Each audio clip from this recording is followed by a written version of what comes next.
holiday travel season is upon us. You may be preparing to take your family on a long car ride or be flying somewhere.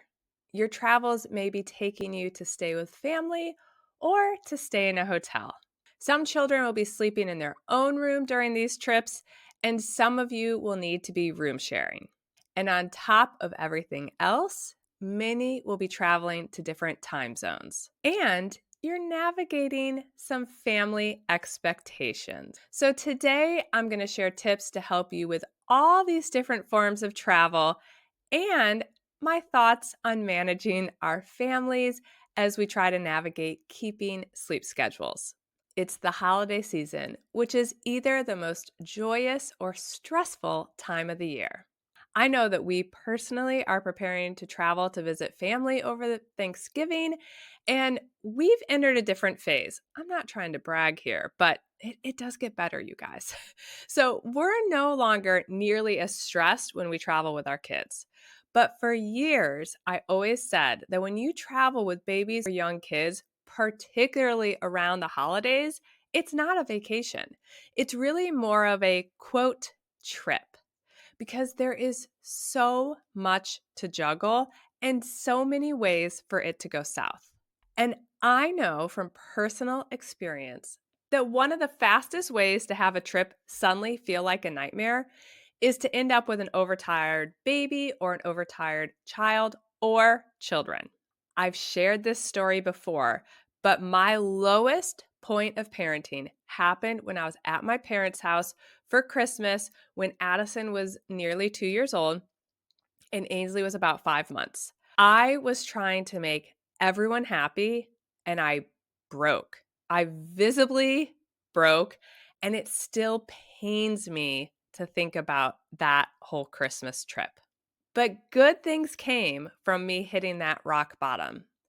I really learned to take charge of my family's sleep when we traveled, and I learned to manage the expectation of our family members without worrying about what they thought. And that's a big one. So today I want to help you plan for a smooth trip that doesn't end with everyone being exhausted and broken. I'm just going to dive right in with the most valuable tip I have for you, and then we'll get into the logistics. The most important thing you can do, and I really mean this, it might be the hardest, but the most important thing you can do is maintain your child's sleep schedule. I know that maintaining sleep schedules can feel challenging right out of the gate because you have a travel day to navigate.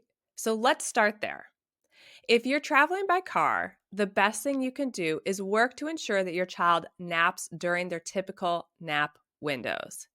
It can be tempting to just let them sleep whenever they want to, particularly if they're a good car sleeper, because you want some quiet time during that drive. In fact, you want as much quiet time as possible. But the potential problem with letting your child just sleep whenever they want to in the car is that you arrive at your destination and your child is already off their schedule. If you have a child who's prone to falling asleep in the car, I find the easiest way to keep those naps on schedule is to have a parent sit in the back and engage with the baby or the child until you're about within 15 minutes of their nap start time. I realize this is assuming that you have two parents in the car, which makes it easier. The other opportunity you have is to try to have an older child, keep a younger child entertained, or really just be chit-chatty and keep them up until they're in that nap window.